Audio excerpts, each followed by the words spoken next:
diversity, equity, and inclusion in the federal government. It risks instead removing the stories of some of the greatest Americans in history. Yesterday, an article highlighting the military service of Baseball Hall of Famer Jackie Robinson was removed from the Department of Defense website. The error page that displayed in place included DEI in the web address, indicating that the page was removed as part of the administration's crackdown. The page was later restored yesterday afternoon after a public outcry. Robinson isn't the first military hero to be removed from government websites over DEI. The Pentagon removed a web page celebrating the image of Private First Class Ira Hayes, a Pima Indian who is one of 6 Marines photographed raising an American flag on Iwo Jima in 1945. Pages celebrating the Navajo Code Talkers, the Enola Gay aircraft that dropped an atomic bomb on Japan in World War II were also erased. Some, but not all, of the pages that were taken down have since been restored. So was the Enola Gay thing taken down because the word gay was yes. in it? Yeah. Was it really? Yes. There's a belief that the Doge folks have set up like a search program. Yeah. It's scraping data, and it came across the word gay and flagged that, thinking it meant homosexuality rather than the aircraft. And also, I read yesterday a report that they had taken down like Holocaust, something like about the Holocaust. That one I didn't see, but there's been a number here. And I will say, even as they restored, Rev, the Jackie Robinson story really broke through yesterday morning. Right. We talked about it here. Other places did as well.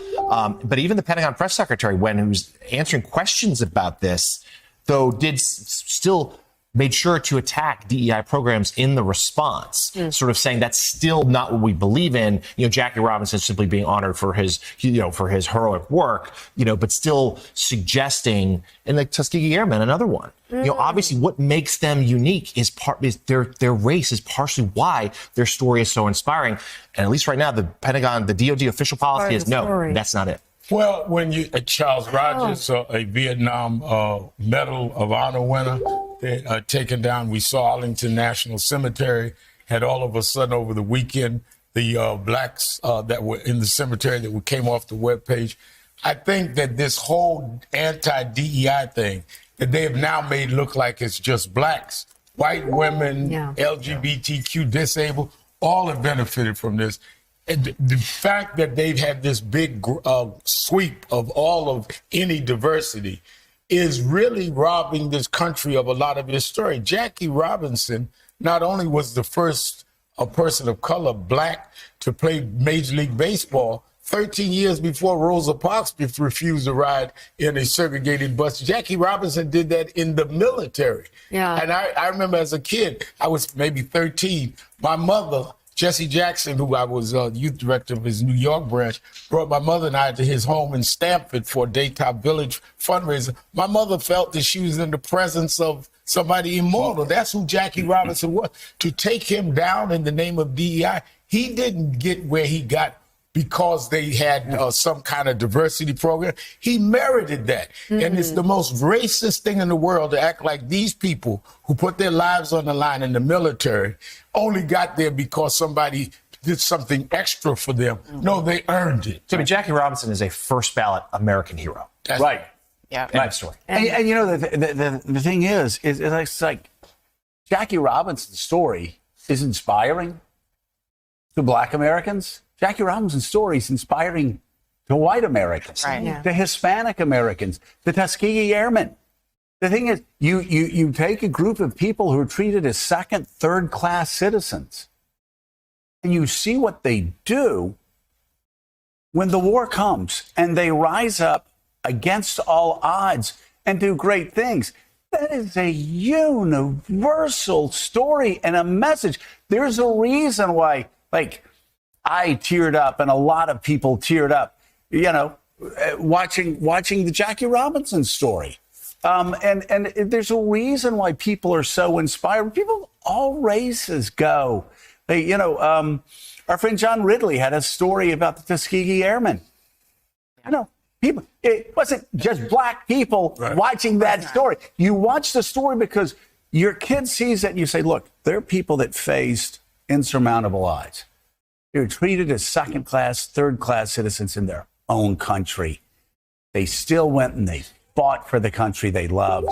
And they rose above. That's an unbelievable message for anybody of any race. And you know what's so inspiring about it is because Americans understand, if you know anything about American history, you understand you weren't given something extra. You had to be twice, 3 times as good as everybody else. Right. And that's kind of the irony here. And that is why these stories, these American heroes, are so dangerous to the ideology of white supremacy, of Donald Trump, of Trumpism, and of people like Pete Hegseth. I mean, it's dangerous because they are attacking not only DEI programs. I'm really frustrated with the use of DEI in general. I think we should be really specific about language. When you say DEI, Americans think about the programs in the companies that they work for that can be frustrating or annoying to kind of have training on diversity. What we're actually talking about is a White House that is attacking multiracial democracy, that is attacking pluralism, Black people, LGBTQ people, people with disabilities, poor people. That's actually what we're talking about here. So we need to separate that. And of course, symbolism does matter, but it's not just symbolism that's under attack right now. And one example, which I'm extremely disturbed about, is the executive order overturning decades of a requirement from the federal government that federal contractors abide by equal opportunity when they get government contracts. And they have to put in the contract they will not practice segregation. Right. They told them to remove that. Right. This is... So they're saying now that they can take segregation out. They must take segregation out. This is what they say. But the question... taking the ban on segregation. The ban out of the contract. Segregation's okay now. Well, you don't have to commit that you will not engage in segregation. Right. These government contractors still have to abide by the Civil Rights Act. But what I believe is that the White House's decision to remove that requirement is a clear signal that they have no intention to enforce the Civil Rights Act of 1954. You know, there's a CNN report yesterday that they also, Doge, I don't know if it's Doge or who it was, but I mean, and by the way, I'm seeing these people say, oh, they're so efficient, they're so extraordinary, they're using multi-layered. I actually made a mistake of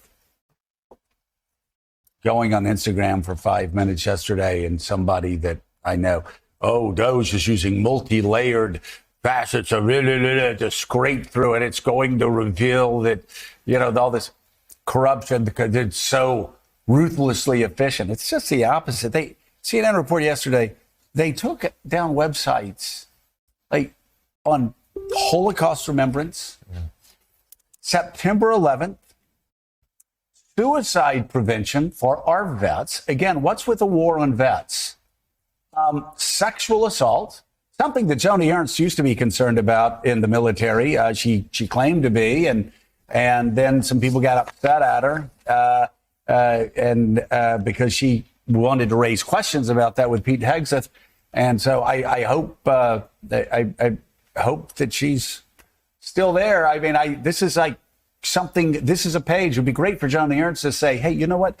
We probably need to get the pages up on ending sexual assault and suicide prevention and other vets, people who care about the vets, because there's a war on vets right now in Doge. If you look at what they've done to the VA, if you look at all the firing of the vets at the Pentagon, in other areas, it's really deeply concerning for our vets. It's deeply concerning. President Trump claims to be a champion of the veterans, but yet this is what his administration is doing. And Peter Baker, we should also note, reflecting back on these, you know, what the DOD is doing, wiping away portions of history to Jackie Robinson, Tuskegee Airmen, and the like. Donald Trump once actually made an impassioned argument about how we need to learn from history, preserve relics of the past. He, of course, was talking about Confederate statues. So that hypocrisy on full display as well. Yeah, it's funny. I was thinking about that, too. Not just that, but the names of Army bases, right? We were going to, he was outraged that they're taking the names of Confederate generals off of U.S. Army bases. So he says we can't, wipe out history, except, of course, when we don't want to have the history out there. So it's a selective amount of history. Confederate generals are okay. Jackie Robinson, not. That's the message that they're sending. Either you're for history or not for history, or you're at least for history in which you pick, heroes and villains and make, you're making your choices. You're making your choices clear who you consider to be heroes and who you consider to be villains in some of these actions. Doesn't seem to be a problem for them. But look, this is not unusual. Trump has it both ways all the time. We were just talking about judges the other day, right? We were talking about judges a few minutes ago, actually. And he's talking about how outrageous it is that judges are doing the things he's doing to him. But then last week he said it should be illegal to criticize judges when he's talking about the judge who ruled in his favor in the classified documents case, Judge Eileen Cannon. It should be illegal, and the Democrats and the media are going after the judges. It's outrageous that they're going after judges literally days before he, in fact, goes after judges and talks about impeaching them. So, it's just this is where we are. It's all centered on one person and one person's, view of the world, right? Win or lose, it's all about Donald Trump. Well, and like I said, for people who have been champions for a long time, it should be honored for that, like Joni Ernst, sexual assault in the military. It would be great to hear her speak out saying, hey, we need to put that page back up. Other vets who serve in the United States Congress who are Republicans, who are concerned about suicide among our vets. And the numbers are just horrifying. It'd be great to hear them step up, speak out, say, put the page back up. I don't even know where to start with Holocaust remembrance and September 11th. I have no idea. It's erasing history. Yeah. And that is something that actually in the first administration, someone very close to the president told me that history doesn't matter. We need to create our own.